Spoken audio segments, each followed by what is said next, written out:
네, 강프로입니다. 두산 에너빌리티 보겠습니다. 자, 오늘도 대박입니다. 7.8% 상승해서 끝났습니다. 자, 일단 이렇게 보셔야 돼요.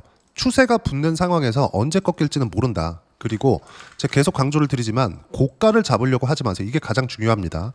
그리고 오늘은 내용이 조금 있어요. 요거하고 주가 상승하고는 크게 연관은 없다는 점 제가 먼저 이야기를 드릴게요. 자, 내용 한번 보겠습니다. 자, 요 내용. 민주당 황정아 차세대 원자로 SMR 지원 특별법 대표 발의. 이런 내용들이 나왔습니다. 근데 요건 한국에서 하는 거잖아요. 그리고 한국에서 한다고 하더라도 미국하고 규모 자체가 차이가 납니다.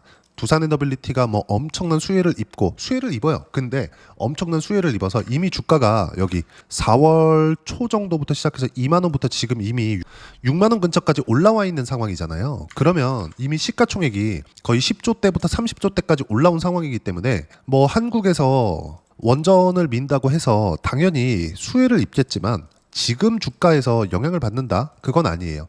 지금 계속해서 주가가 상승하는 이유는 철저하게 AI 관련된 내용 때문에 그렇습니다. 요것만 생각하시면 돼요.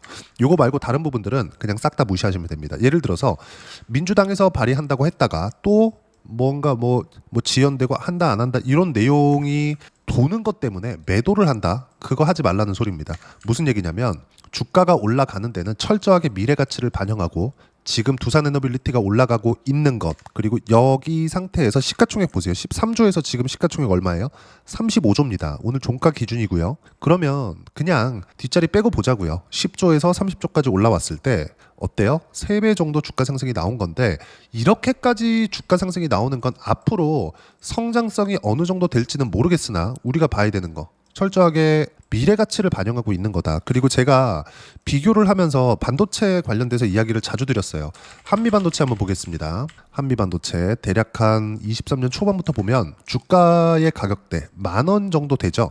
여기부터 시작해서 여기가 23년 초거든요. 1월 달이에요. 근데 19만 원까지 올라왔다고요. 19만 원까지. 그러면 19만 원까지 올라왔으면 대략 한 19배 정도 주가 상승이 나온 거잖아요. 그냥 계산하기 쉽게 20배라고 잡아볼게요. 근데 주가가 20만 원부터 8만 7천 원까지 빠졌습니다. 지금 현재 가격 8만 7천 원이니까. 그러면 여기서 만 원부터 8만 7천 원까지 보면 몇 배예요? 8배 정도 상승이 나온 거고 여기서 실적을 한번 보자고요. 자, 23년도 상승 시작한 340억. 22년도 대비해서 역성장했죠. 그렇죠? 1,000억대 영업이익을 내던 기업이 300억대까지 낮아졌어요. 그러면 23년도에는 실적 분기 한 번씩 나오니까 계속해서 실적이 안 좋았었다는 겁니다. 그러면 여기서 우리가 24년도에는 어때요? 창사 이래 최대 실적을 냈어요. 그럼에도 불구하고 주가는 빠졌죠. 근데 지금 뚜껑을 열어보니까 300억대에서 2,500억. 여기까지는 24년도 실적이니까 확정 실적이죠. 몇 배 정도 상승했나요? 뒷자리 떼고 보면 8배 정도 상승한 거잖아요. 그럼 여기서 우리가 주가 상승 보자고요. 결국에는 미래 가치를 반영했는데 20배까지는 아니었고 떨어져서 실적 성장과 주가 상승이 만났다. 자, 그러면 결과적으로는 어떻습니까? 우리가 언제 매수해야 되는지 그 부분이 중요하죠. 그게 어디겠어요? 약간 확대해서 보겠습니다. 22년도부터 여기까지 딱 볼게요. 23년도까지 이만큼 보면 어때요? 23년도에 딱 신고가를 만들었었던 때가 2만 원이에요. 무슨 얘기냐? 10,000원이라고 매수할 수 있는 게 아니라는 거죠. 와, 싸다 그래갖고 딱 매수했을 때 AI 관련된 이때부터 챗GPT가 나와서 흥행하기 시작했거든요. 그러면 여기서 어떤 종목이 갈지를 우리가 먼저 예상하지 않고 확인하는 거. 그 확인하는 과정이 10,000원 초반부터 2만 원까지 있었고 그 이후에 매물 소화 과정을 거치고 나서 주가 상승이 나왔고 23년도에는 거의 뭐 한 6만 원 등락을 보이면서 끝났고요. 그리고 실적이 정말 좋아졌었던 24년도 쭉 올라가서 6월 달에 19만 원 정도의 고가가 형성되고 시세가 끝난 겁니다. 근데 지금 오니까 어때요? 실적 확인 과정까지 끝난 거죠. 여기서 만약에 한미반도체가 시세를 못 내려면 하이닉스, 자 내용 보세요. 하이닉스가 이렇게 다시 신고가 구간까지 못 올라왔어야 돼요. 한미반도체 다시 갑니다. 그러면 여기 하이닉스 그렇고요. 한미반도체 그렇고요. 왜 이렇게 크게 상승을 했을까요? 20배씩 올라가는 이유가 왜 그랬을까요? AI 때문에 그래요. 그럼 원전이 올라가는 이유 아까 전에 보여드렸죠? 요 내용 요거 때문이 아니라는 겁니다. 요거 차세대 원자로 SMR 지원 특별법 대표 발의 요 내용 때문이 아니라는 거예요. 철저하게 미국 기준에서 봐야 되고 미국에서는 계속해서 원전 말고는 대안이 없다는 내용 그리고 트럼프 대통령도 계속 원전을 밀고 있죠. 2050년도까지 원전 르네상스를 열겠다. 그리고 빅테크 기업들도 AI 데이터 센터를 만드는 데 있어서 안정적인 에너지 공급이 필수입니다. AI 서버를 만드는데 가장 필요한 게 GPU 그리고 플러스 전기예요. 근데 전기를 가장 안정적으로 공급할 수 있는 게 뭐예요? 가격을 떠나서 원전입니다. 한국은 원전이 싸지만 가장 싸잖아요. 물론 이제 앞으로 원전이 대세가 되고 원전을 계속 짓기 시작하면 우라늄에 대한 가격이 올라가기 때문에 발전 단가가 조금 더 높아지겠죠. 근데 미국은 애초에 천연가스가 원체 싸기 때문에 천연가스로 발전하는 게 가장 쌉니다. 그런데도 불구하고 지금 원전에 대한 이야기가 나오는 이유가 원전 말고는 안정적인 공급원이 없기 때문에 그래요. 자, 유럽 하면 친환경이 생각나실 겁니다. 근데 최근에 뭐 포르투갈이나 이쪽으로 해서 정전 사태가 벌어졌거든요. 근데 이 정전 사태가 일어난 이유가 왜 그럴까요? 과발전 때문에 그렇습니다. 발표 난 내용이에요. 제가 예상하는 게 아니라 과발전이라는 건 순간적으로 전기가 확 쏟아져 들어오니까 어떻게 돼요? 일반 가정집에서도 전기를 순간적으로 많이 쓰면 어떻게 됩니까? 차단기가 내려가죠. 이런 상황이 벌어진 거예요. 근데 친환경은 어쩔 수 없죠. 햇빛이 많이 비칠 때도 있고 적게 비칠 때도 있고 바람이 많이 불 때도 있고 적게 불 때도 있고 이런 식이 되잖아요. 그러면 이 상황에서 우리가 봐야 되는 부분은 뭐예요? AI를 발전시키기 위해서는 어쩔 수 없이 원전 말고는 대안이 없다는 거죠. 이미 안 된다는 게 유럽 쪽에서도 밝혀졌고 그리고 한국에서도 원전으로 턴을 하려는 이유가 AI 쪽에 대한 발전이 원전 말고는 대안이 없어서 그렇습니다. 그리고 여기에 맞춰서 계속해서 이제 주가가 정말 폭발적으로 상승하고 있잖아요. 가장 중요하게 보셔야 되는 게 있습니다. 또 현대건설. 이제 관련돼 있는 종목군들까지 폭발적으로 상승하고 있어요. 이것뿐만이 아니죠. BHI 어때요? 그렇죠? 계속해서 강세를 보이고 있습니다. 그리고 두산 에너빌리티까지. 그리고 여기서 뭐 두산도 있을 수 있어요. 이런 식의 상승세가 나오는 거예요. 계속해서. 그렇죠? 지금 두산 에너빌리티 개별적으로만 혼자서 올라간다? 이거는 장기 상승이 만들어지지 않습니다. 이 부분 반드시 기억을 하시고 그리고 하나를 더 보여드릴게요. 주봉으로 보여드리겠습니다. 에코프로 BM. 자, 요 내용 보시면 알 수 있는데 어떻습니까? 에코프로의 상승세 23년도에 정말 엄청나게 많이 올랐죠. 거의 뭐 2만 원, 3만 원부터 30만 원까지. 그렇죠? 대략 한 15배 정도. 23년도 딱 6개월 만에 요 정도까지 상승이 나왔거든요. 근데 에코프로 BM도 움직임 자체가 비슷하게 흘러가요. 상승폭은 에코프로가 더 컸어요. 우리가 여기서 이걸 보자고요. 왜 올라갔을까? 2차 전지가 대세가 되니까? 아니요. 아니 그래. 그럴 수 있겠지. 근데 2차 전지가 앞으로 대세가 될 수 있는 가능성이 있으니까 주가가 먼저 올라간 겁니다. 근데 주가에는 1파 상승과 2파 상승이 있어요. 지금 말씀드린 건 1파 상승에 대한 부분입니다. 근데 1파와 2파가 연결되는 구간이 있어요. 그 연결되는 구간에서 에코프로가 이렇게 23년도에 정말 엄청난 상승을 보여준 겁니다. 근데 결과적으로 뚜껑을 딱 열어보니까 어때요? 트럼프가 당선된 건 24년 말 이때입니다. 이미 그 전에 주가는 30만 원부터 7만 원까지 한 70% 80% 정도 작살이 나 있었던 상태예요. 무슨 얘기냐면 에코프로의 주가가 올라가기 전부터 여기 보면 23년도에 많이 올라가니까 여기만 상승한 것 같잖아요. 우리가 딱 여기까지 23년 전까지만 딱 보자고요. 이렇게. 그러면 어때요? 21년도에도 제일 강했고 22년도에도 강했고 그리고 고가 돌파 못하니까 어떻게 됐습니까? 쭉 이렇게 보면 그렇죠? 주가가 안 올라가다가 매물 소화 과정 거치고 고가 돌파하니까 23년도입니다. 여기 23년도 2월 달이죠. 어때요? 상승세를 만들어내기 시작하죠. 그럼 여기서 우리가 실적을 비교해서 보자고요. 에코프로 먼저 볼게요. 자 보시면 어때요? 연간으로 보면 21년도에도 강했고 22년도에도 강했지만 고가 돌파 못했죠. 실적 확인을 한 겁니다. 그리고 23년도에 15배 또 올랐어요. 바닥부터 따지면 20년, 21년도에 15배 올랐고요. 22년도에 쉬었고요. 23년도에 15배 또 올랐습니다. 그러면 그냥 끊어서 15배, 15배 해갖고 대충 한 30배 정도 올라갔다고 칩시다. 이거보다 더 많이 올라갔는데 자 내용 볼게요. 20년도 앞으로 실적이 좋아질 수 있다는 기대감. 근데 21년도 실적이 크게 좋아지지 않았죠. 그렇죠. 근데 22년도 어떻게 됐나요? 실적이 좋아졌습니다. 20년도 대비해서 몇 배? 10배 정도. 그렇죠. 이 정도 됐으면 실적 확인 과정이 끝난 겁니다. 그리고 나서 23년도에 이제 진짜 대세가 되나 보다 해서 15배가 또 올라갔어요. 근데 뚜껑 열어보니까 어때요? 실적 박살. 그리고 나서 주가는 자 이런 상황이 된 겁니다. 여기. 그렇죠. 30만 원부터 지금은 4만 원 그리고 23년도에도 12만 원. 애초에 딱 6개월 만에 50% 마이너스가 나 있는 상태였다는 거죠. 무슨 얘기냐? 주가는 미래 가치를 반영하는 과정에서 주가가 올라간다는 겁니다. 이 내용을 그대로 접목을 시켜가지고 두산 에너빌리티로 바꿔서 우리가 보자는 거예요. 두산 에너빌리티가 지금 주가가 올라가는 데 있어서 앞으로 원전 시대가 열리고 원전 르네상스라고 굳이 구태여 이름을 붙여가면서 트럼프 대통령이 이야기를 하고 있는 건 앞으로 미래 가치가 좋아진다는 게 너무 당연하게 나와 있는 거예요. 체코 원전에 대해서는 그렇게 중요한 게 아니에요.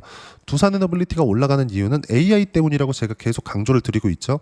그러면 이게 어디까지 올라간다? 그것보다 애초에 고가는 못 잡는다는 점. 그럼 고가를 못 잡기 때문에 우리가 떨어지는 부분을 확인할 때까지 그냥 계속해서 보유를 해가면 되는 겁니다. 하지만 매수하는 시점은 언제예요? 정확하게 딱 요 구간이었다. 그렇죠? 여기가 뭐예요? 신고가. 신고가가 미래 가치가 좋아지는 첫 번째 단계가 되는 겁니다. 그리고 나서 이제 실적이 언제 좋아질까? 그걸 생각할 필요가 없어요. 지금 보면 시가총액은 높아졌고 실적은 시가총액이 높아지는, 즉 주가 상승한 것만큼 좋아질 수가 없어요. 지금 당장에는 원전 짓는 게 뭐 6개월 1년이면 지어지나요? 그런 거 아니잖아요. 원전을 짓는 데는 상당한 시간이 걸리기 때문에 이런 부분을 감안한다면 원전으로 인해서 주가가 상승하는 것은 맞지만 실적이 좋아지는 건 아주 먼 미래에 대한 이야기죠. 근데 이게 더 좋은 이야기라고요. 실적이 좋아지는 부분을 반영을 하는데 얼마나 좋아질지 모르니까 지금은 보유하고 있는 분들은 그냥 계속해서 보유를 하면 된다. 하지만 고가는 못 잡기 때문에 이때 팔 걸. 요것만 생각하지 말자. 그리고 주식 투자를 하는 데 있어서 원전이 앞으로 대세가 될 거야. 저도 그렇게 생각을 합니다. 근데 저는 딱 제가 생각한 매도 기준이 뜨면 바로 매도하고 다시 올라가면 또 잡을 겁니다. 단가가 높아지는 한이 있더라도 주도주 매매는 이렇게 해야 된다고 이야기를 드리려고 이야기를 드린 겁니다. 그리고 아까 제가 말씀드렸었던 에코프로만큼의 상승세가 가능합니다. 하지만 시간이 필요하겠죠. 에코프로도 제가 장기간 차트를 가지고 이야기를 드렸었는데 기준은 뭐라는 겁니까? 미래 가치를 반영하는 거, 즉 실적이 안 좋을 때, 그리고 실적 확인이 된 이후에 여기서 상승한 거 여기서 상승하고 1파든 2파든 이 상승폭이 그렇게 크게 다르지 않다는 거죠. 근데 지금은 실적이 아직 좋아지기 전에 주가가 올라가고 있는 것이기 때문에 어디까지 올라갈지 모른다. 하지만 우리가 꺾이는 부분을 확인하고 나서는 단기간에 상승폭이 많았기 때문에 아까 전에 제가 한미반도체를 기준해서 비교해가면서 이야기를 드렸죠. 어떻습니까? 꺾이면 다시 팔고 다시 매수할 수 있는 타점을 잡아야 된다. 그 내용에 대해서 이야기를 드리는 겁니다. 가장 중요한 건 이건 그냥 무조건이에요. 주가는 미래 가치를 반영한다. 그리고 시세의 시작점은 철저하게 신고가 구간부터다. 그리고 신고가 이후에 미증시가 떨어지는 부분으로 인해서 조정을 받기는 했지만 다시 상승세를 만들어냈다. 그리고 지금은 아까 전에 뭐라 그랬죠? 종목별 순환매도 나오고 있다. 관련돼 있는 종목군들까지 다 함께 올라가고 있다. 그럼 이게 뭐예요? 주도주다. 반드시 기억하세요. 그리고 어떻게 타점 잡을지, 매매 구간을 어떻게 파악해야 될지 그 부분을요. 여기 소통방에서 무료로 공유를 해드리고 있습니다. 자, 오늘 6월 12일 같은 경우에도 어때요? 코스피 코스닥 0.4% 상승 마감, 코스피는 300포인트 돌파 직전. 제가 뭐라 그랬습니까? 주가가 올라가는 상황에서 모든 호재가 다 붙는다 그랬죠. 이제 시장까지도 두산 에너빌리티를 도와줍니다. 그렇죠? 쉬지 않고 계속 올라가잖아요. 여기서 함부로 손대는 거 아닙니다. 꺾이면 당연히 팔아야 되지만 지금 올라가고 있었을 때 야 이거 너무 많이 올라온 거 아니야? 내일 빠지면 어떡하지? 내일 빠지면 그냥 맞으세요. 그리고 매도하고 다시 매수할 수 있는 상황을 내가 공부하고 만들어야 됩니다. 그리고 그 부분에 대해서 설명을 드리는 겁니다. 예를 들어서 여기 쭉 이렇게 보시면 뭐 한국조선해양 같은 거 오늘 또 매수를 하고 있는데 두산에너빌리티 같은 경우에도 어때요? 오전 11시에 두산에너빌리티 6% 상승, 매도 타점 공유하겠다. 절대 매도 금지. 매도하지 말라고 계속 이야기를 드리잖아요. 전날에도 마찬가지입니다. 6월 11일 날에도 어때요? 두산에너빌리티 5만 원일 때 5%대 상승 타점 공유할 때까지 한 주도 팔면 안 된다. 몽땅 보유해라. 그리고 6월 11일 날에는 어땠습니까? 레인보우 로보틱스까지도 그냥 추세가 잡혀있는 종목군들은 매수 타점이 나왔을 때 올려서 잡으면 됩니다. 조금 더 싸게 살려고 노력하지 말라는 겁니다. 왜 그럴까요? 잡는 게 문제니까. 그리고 그런 모든 내용들을 두산 에너빌리티의 실시간 타점과 함께 소통방에서 무료로 공유를 해드리고 있으니까 구독과 좋아요 눌러주시면 무료 입장 가능하고요. 입장 링크는 여기 010-8713-1916이라고 구독이라고 문자 보내주시면 소통방 입장 링크 순차적으로 공유를 해드리도록 하겠습니다. 자, 그러면 소통방에서 진행하는 내용을 똑같이 매매를 했을 때 어느 정도까지 수익 구간 만들어낼 수 있는지 그 부분은요. 여기 실제 제 매매한 내용을 가지고 이야기를 드릴게요. 삼성중공업 같은 경우에도 보면 어때요? 제가 매수한 거 보세요. 전부 다 신고가죠. 그리고 올해 2월 달에도 마찬가지예요. 보시면 어때요? 17%. 추가적으로 더 상승합니다. 근데 저 아까 전에 보여드렸죠? HD 한국조선해양 똑같은 조선주예요. 왜 이렇게 순환매를 타면서 살까요? 주도주는 한두 달 만에 시세가 끝나는 게 아니기 때문에 그렇습니다. 그리고 시세가 적게 올라온 거를 내가 보고 사는 게 아니라 더 강한 시세를 내는 쪽으로 이동을 하는 거예요. 예를 들어서 한국조선해양. 자, 내용 보시면 어때요? 7% 수익 6월 9일 날 냈죠. 근데 매도하고 또 올라가니까 또 사죠. 이렇게 매매를 해야 된다는 겁니다. 자, 그러면 조선주 중에서 한화오션 같은 경우에도 내용 보면 어때요? 신고가 이후에 매수 구간을 잡은 결과 쭉 보시면 1월 달부터 2월 달까지 57% 수익 구간 이렇게 나온다고요. 모두 다 신고가에서 나오죠. 여기가 싸다고 사는 게 아니라는 겁니다. 두산 에너빌리티도 마찬가지예요. 두산 에너빌리티. 자, 내용 보시면 어때요? 신고가 이후에 매매 구간 잡았을 때 67%까지. 그리고 초기 매수한 물량들은 130%가 이미 넘어갔습니다. 그렇죠? 이런 모든 내용들을 소통방에서 무료로 공유를 해드리고 있으니까 구독과 좋아요 눌러주시고요. 댓글 하나씩 달아주시면 무료 입장 가능하고요. 입장 링크는 여기 010-8713-1916으로 구독이라고 문자 보내주시면 소통방 입장 링크 순차적으로 공유를 해드리도록 하겠습니다. 자, 그럼 이렇게 두 자릿수 중에서도 50%, 60%, 70%씩 이렇게 수익 구간 만들어내기 위해서 내가 어떤 부분을 공부하고 파악해야 되는지 그 부분은요. 여기 두산 에너빌리티의 단기 보유 전략, 가격 전략 두 가지인데 단기는 2주입니다. 2주 동안 내가 어떻게 수익 구간으로 전환시킬지 그 부분이고 그러기 위해선 가격에 대한 부분 중요하고요. 가격에 대한 이해가 되었을 때 주도주, 신고가 두 가지 내용에 대한 판단이 될 텐데 이 두 가지 내용 모두 무료로 공유를 해드리도록 할 테니까 구독과 좋아요 눌러주시고요. 010-8713-1916으로 두산 에너빌리티라고 문자 보내주시면 단기 가격 전략 함께 공유해드리도록 하겠습니다. 자, 정말 어려운 시장이 지나왔습니다. 이제 한국은 정치적인 불확실성이나 미국 시장의 관세로 인한 여러 가지 충격적인 상황이나 이런 부분들이 이제 다 거쳐온 이후에요. 그리고 나서 상승세를 만들어냈는데 이때도 제가 한국 시장에서 정치적인 불확실성이 계속될 때도 뭐라 그랬습니까? 원전은 미래 가치가 좋아질 수밖에 없다. 왜? 미국에서 AI를 밀고 가야 되기 때문에. 그렇죠? 이 부분이 정말 중요합니다. 그래서 제가 여기 미국 시장이 이때 딱 3일 만에 20% 가까이 하락 구간이 나왔거든요. 이때 제가 매수 구간 잡은 이유가 왜 그랬을까요? 미래 가치가 좋아지니까. 그리고 애초에 예상이 아니라 신고가 구간을 확인했으니까 신고가 만들려면 뭐 해야 돼요? 돈이 들어와야 됩니다. 그럼 다른 종목 하나 더 볼까요? ABL 바이오. 자, 내용 보시면 어때요? 신고가 이후에 몇 프로 수익? 78% 수익. 모두 다 신고가 이후에 나오죠. 이런 모든 내용들을 소통방에서 무료로 공유하니까 두산 에너빌리티의 실시간 타점 그리고 관련돼 있는 현대건설이나 이런 종목군들도 제가 소통방에서 무료로 공유를 해드리고 있고요. 입장 방법은 여기 010-8713-1916으로 구독이라고 문자 보내주시면 제가 무료 입장 시켜드리도록 하겠습니다. 그리고 두산 에너빌리티와 함께 그리고 다음에 어떤 종목을 잡아야 되는지 주도주 중에서 제가 딱 한 종목만 준비를 해놨으니까 영상 끝까지 시청하시고요. 모든 분들이 성공 투자하셨으면 참 좋겠습니다. 네, 주식 투자를 할 때 항상 체크해야 될 부분이 있습니다. 자, 제가 영상 초반부에도 이야기를 드렸지만 항상 주식 투자에서의 시세, 즉 주식 시세는 가격이 먼저 반영한다는 점입니다. 자, 어떤 호재나 악재를 찾으실 텐데 그런 호재나 악재를 찾아서 우리가 매수와 매도를 반복했을 경우에는 주식 시세가 올라가는 과정에서 꼭 내 것만 털리고 올라가는 경우가 비일비재했을 겁니다. 제가 매매를 했었던 종목군들 중에서 어떤 식으로 시세가 진행되고 연결이 되기 시작했었는지 그 부분에 대해서 한번 체크를 해보고 넘어가도록 하겠습니다. 자, 제가 먼저 조회를 눌러서 이야기를 드릴 텐데 이렇게 조회를 눌러서 먼저 보여드리는 건 조작이 불가능하다는 걸 먼저 보여드리는 거고요. 자, 내용 한번 보겠습니다. 자, 재룡산업 시세 구간 올라가는 구간 확인하고 나서 매매를 한 경우에 34%대 수익 구간.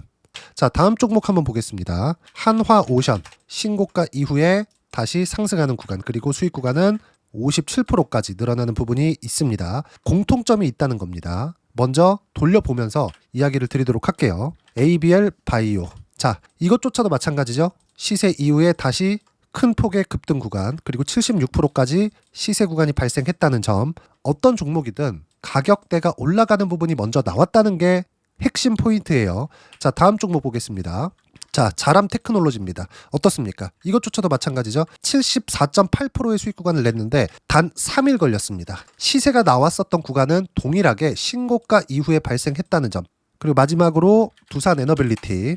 두산 에너빌리티도 계속해서 상승 구간을 만들어가고 있지만 당연히 신고가 이후에 시세가 나오고 있다는 점, 호재나 악재 때문에 이 내용으로 인해서 주가가 올라가는 것은 맞지만 어디든 간에 가격이 먼저 반영하는, 즉 신고가 구간 이후에 50%, 60%, 70%대 수익 구간이 나올 수 있다는 점. 자, 우리가 세력들도 아닌데 계속해서 시장을 추적 관찰할 수 없겠죠. 가장 효율적으로 볼 수 있는 방법에 대해서, 그리고 거기에 맞는 종목을 딱 한 종목만 준비를 해왔습니다. 자, 첫 번째 주도주 공유에 대한 부분인데, 수익률 기대치는 15에서 30% 안쪽으로 잡는다. 물론 추가적으로 상승할 수도 있겠지만 허황되게 200% 올라간다, 300% 올라간다, 이렇게 보기 위해서는 우리가 충분한 시간 투자가 필요합니다. 하지만 우리가 정작 조정이 오기 전에 안정적으로 보유할 수 있는 그 시간은 길어봤자 2주 안에 끝내야 되는데, 그 안에 나올 수 있는 조정 구간까지 포함해서 나올 수 있는 수익률 기대치는 15에서 30%가 적당하고 시장에 도움이 있었을 때 추가적으로 상승을 하는 겁니다. 자, 그러면 이 세 가지 조건을 만족해야 됩니다. 자, 첫 번째, 직전 3개월 가장 강했었던 업종, 아까 전에 말씀드렸죠? 신고가 구간에 있었던 종목군들이라는 점. 자, 그리고 3개년 연속 순이익, 즉 단기 순이익 전망치가 증가하는 거지, 실제 실적이 좋아지면 주가는 이미 높은 위치에 있는 겁니다. 단순히 가격이 올라갔다고 해서 높은 위치에 있다는 게 아닙니다. 무슨 얘기냐? 실적이 올라간 만큼 주가가 그만큼 올라와 있다면 그건 비싼 주식이 되겠죠. 앞으로 나올 수 있는 예상치에 대한 실적보다 주가가 더 낮은 위치에 있어야 돼요. 하지만 가격이 올라가는 건 다른 거다. 그래서 전망치가 증가한 종목을 찾자. 자, 그리고 가장 중요한 점, 올라가려면 돈이 필요하겠죠. 즉 매집봉이 들어와서 가격대를 올리고 외국인이나 기관들, 즉 세력들의 미친 매집 구간을 확인을 해야 된다. 자, 그럼 어떤 종목이냐? 제가 이렇게 준비를 해왔고요. 자, 주도주 공유, 아까 전에 말씀드렸죠? 15에서 30% 2주 안에 낼 수 있는 수익률에 대한 기대치입니다. 자, 그리고 이렇게 준비해온 종목에 대한 부분은, 자, 폭등 전에 꾸준하게 매집 구간이 발생했다는 점, 그리고 상승하는 구간에서도 계속해서 거래 대금이 늘어나고 있었다는 점, 그리고 직전 3개월 내 신고가 돌파 종목, 그쵸? 분명히 시장이 어떤 상황이든 간에 주가가 올라가는 상황이 나와야 되고, 올라가는 과정 안에서 반드시 거래대금은 늘어날 수밖에 없습니다. 자, 그리고 지금 현재 시세가 나오기 전 마지막 매수 기회 구간에 있습니다. 여기서 가장 중요한 건 올라가는 구간에서 거래가 늘어난 거 보이죠? 그리고 옆에 제가 세력들의 매수세를 체크한 내용을 보시면 올라가는 구간별로 거래대금이 늘지만 올라갈 때 외국인과 기관의 매수세가 지속적으로 들어왔다는 점. 이 구간에서 제가 종목만 드릴 수도 있겠지만 어떤 식으로 타점을 잡고 매매를 해야 되는지 소통방에서 함께 진행을 하고 있고요. 소통방은 모두 무료로 진행하고 있습니다. 물론 종목만도 따로 드리겠지만 등락하는 과정에서 어떻게 타점을 잡아야 되는지 그런 부분 소통방에서 진행하고 있으니까 여기 010-8713-1916으로 주도주 라고 문자를 보내주시면 제가 강프로의 소통방도 함께 초대를 해드리면서 지금 2주 안에 15에서 30% 수익률에 기대되는 주도주를 공유해드리도록 하겠습니다. 자, 항상 어려운 주식시장이지만 제가 준비한 이 종목 받아가셔서 모든 분들이 큰 수익 내셨으면 좋겠습니다.